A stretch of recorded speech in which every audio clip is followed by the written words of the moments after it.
Seikaijin no minasan, konnichiwa. Today I want to show you expressions of being heartbroken and lovesick in Japanese. Now the reason for making this video is actually in response to a question that was found in the comments area. And that's in response to my last video, how to say ouch in Japanese. And ouch in Japanese we said was itai. Now the question was, is that word, itai, only used for physical pain? And the easy answer is no. It can also be used for emotional pain. But I want to give you some examples. Now, in the case of being heartbroken, as in breaking up with someone, or in a sympathetic situation like someone passing away, that type of heartbroken, an expression that we would probably use there is kokoro ga itai. Kokoro ga itai.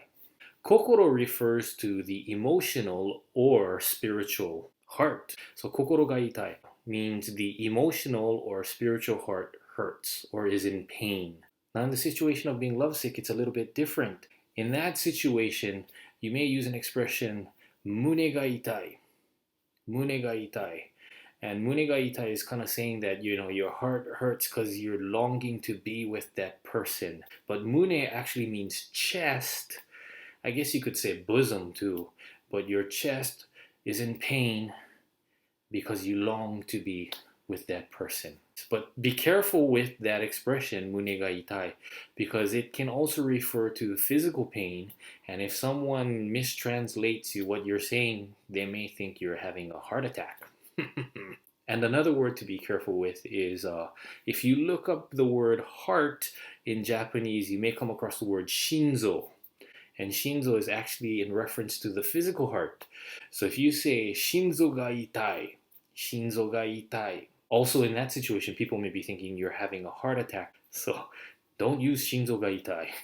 And a couple of added notes that I wanted to tag on to this video is that, Japanese is really roundabout in many ways, and they never really hit things directly. So like in the case of being heartbroken, I don't know that they have a real direct word for being heartbroken. They do say heartbreak, which you may find in like a rock song or something like that.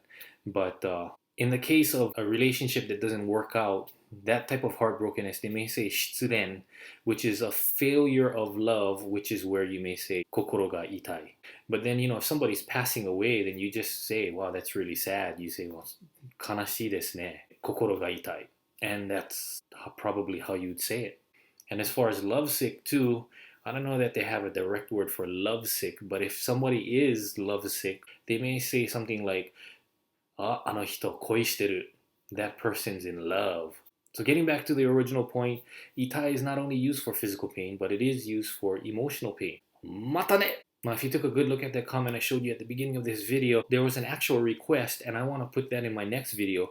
And that request was how to say, I want to see you in Japanese. So go ahead and check that out in my next video. So until then, mata ne!